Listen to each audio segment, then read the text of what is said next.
I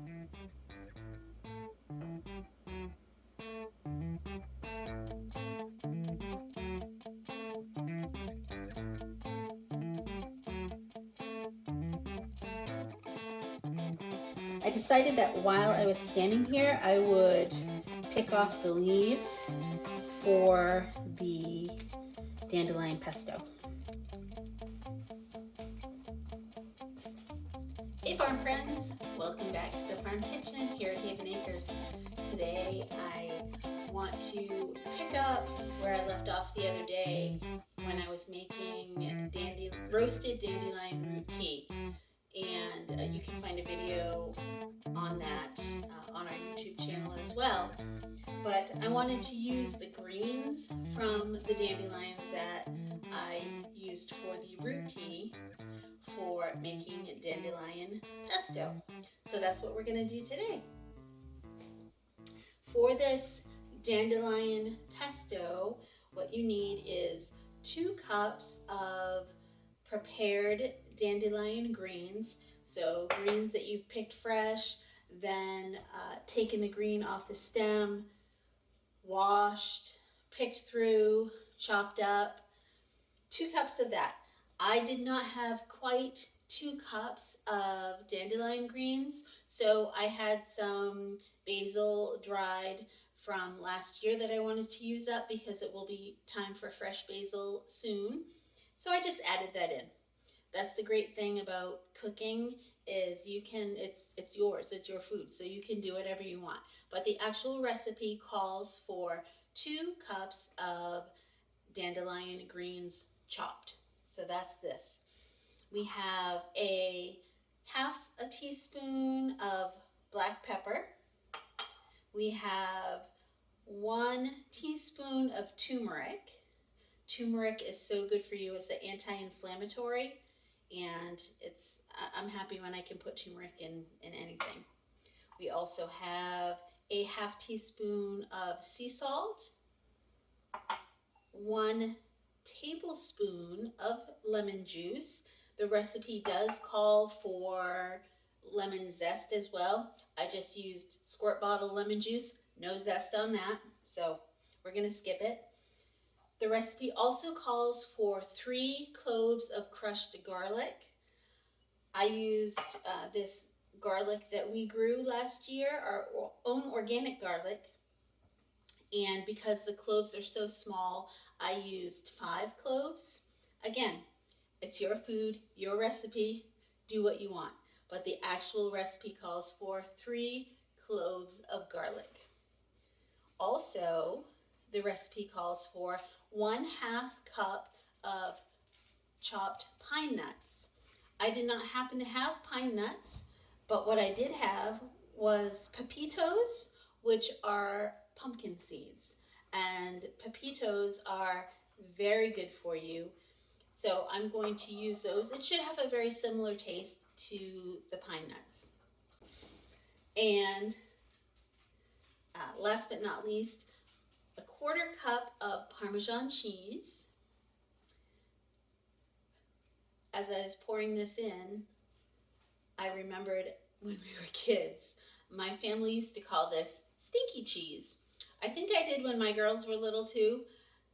Did anybody else's family call this stinky cheese?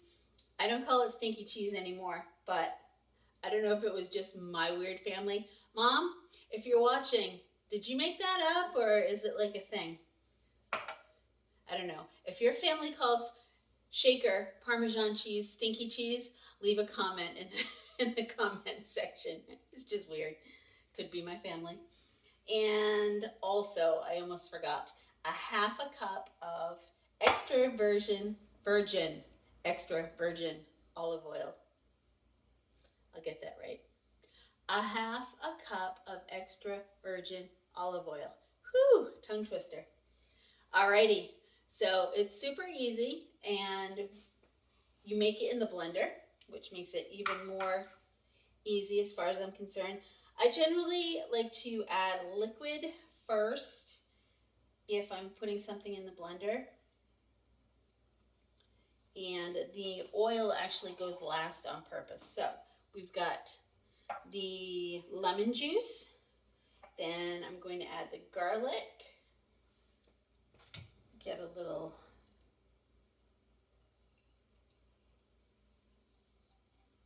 spatula here. All right, garlic. Then we will do the pine nuts.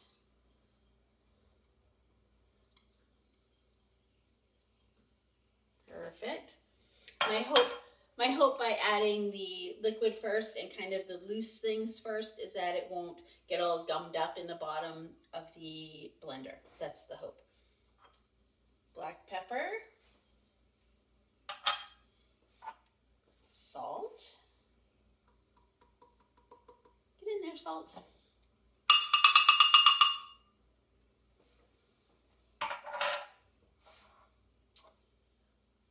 Turmeric.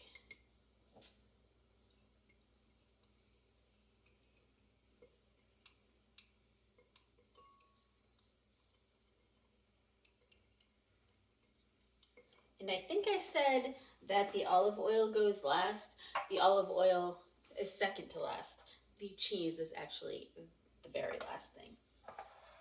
All right, now we will put in our dandelion greens rather, and the bit of basil that I added.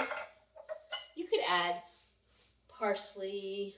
You could add, trying to think of all of the different spinach. You could add anything to this, and if you don't happen to get enough dandelion root, if you have a little more, 2 1/4 cups dandelion root, 2 1/2 cups, it's not going to make that big of a difference.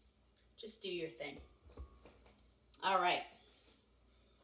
So I am going to put this on, put the cover on, give it a little blend.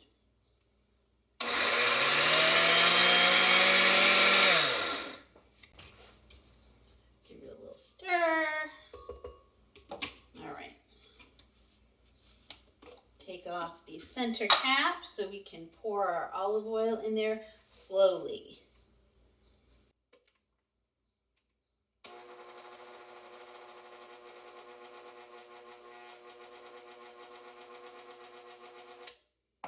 Sounds like something is not quite right. Let's make sure we are on there correctly. It is moving.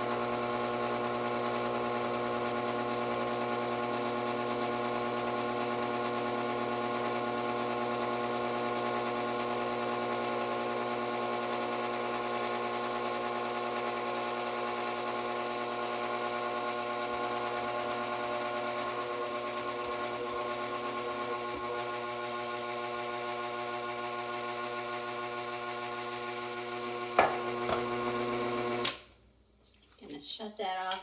It's really thick. Give it a stir. The recipe did say that if it was too thick that you could add more olive oil, which I'm going to. And this is how I measure things when I'm cooking. I'm going to add more olive oil.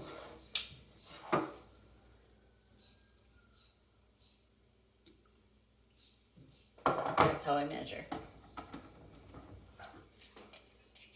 Let's give it a little blend and see what happens.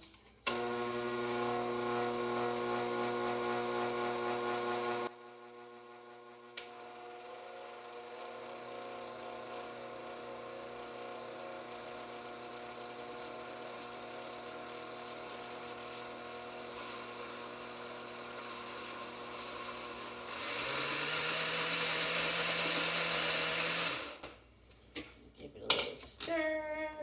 I had it on the low setting on the blender at first, and I bumped it up to the high setting.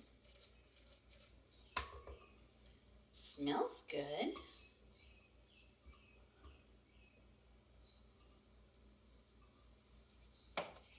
Let's see.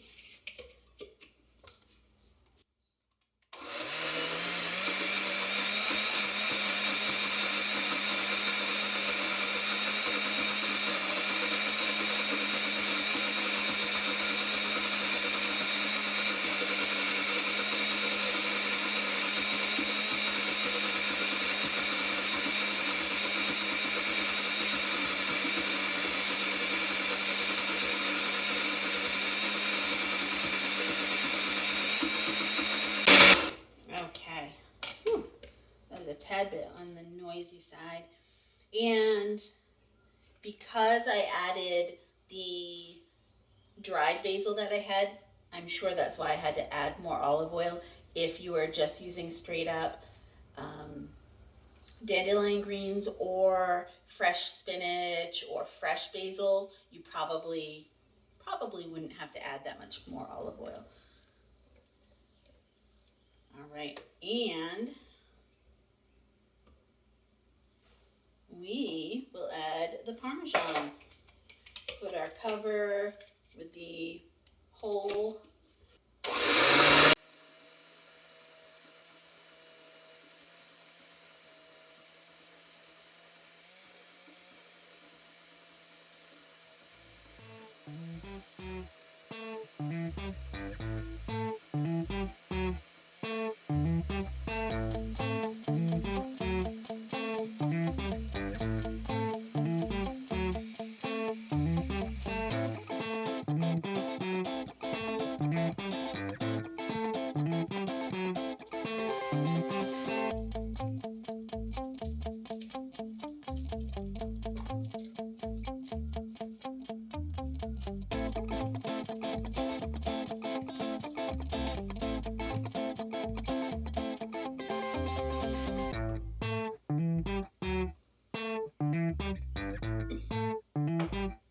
I am going to add a little bit more extra virgin olive oil because I like my pesto a little looser than it is.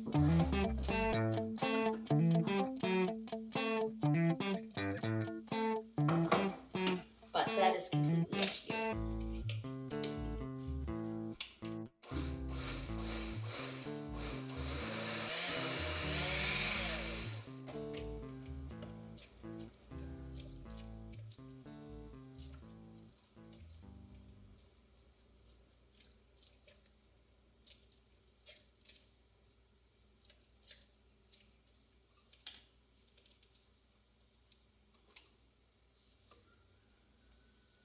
All right.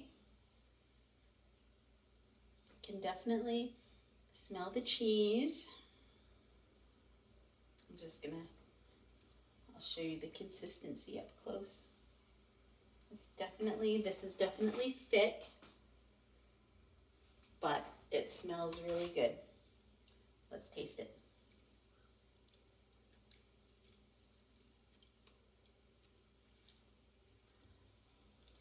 Very good. Very, very good. So that is it. That is the way that you can make your own dandelion green pesto. And who introduced this to us told me that she prefers it just like this on bread, on bruschetta, or on a pita bread, or anything like that. I am sure you can use this on pasta like you would any other pesto, but it definitely was tasty. I made some homemade flatbread and put it on that. I think if you had pita or homemade flatbread and you put some of this pesto on it, and then if you enjoy tomatoes, a slice of tomato, a slice of mozzarella, oh my word, this would be so delicious. But anyhow, there it is. I will definitely post the actual recipe in the box at the bottom of this video. I hope you enjoyed this, and I hope you get out there and forage some food in your own yard because it's fun. It's fun learning a new skill, a new recipe, and it's free. Alrighty, thanks for joining me today in the farm kitchen, and we hope to see you next time. When you're done making your pesto, if you don't want to use it right away, just pop it in a mason jar, and it is good in the refrigerator for 3 days, it says.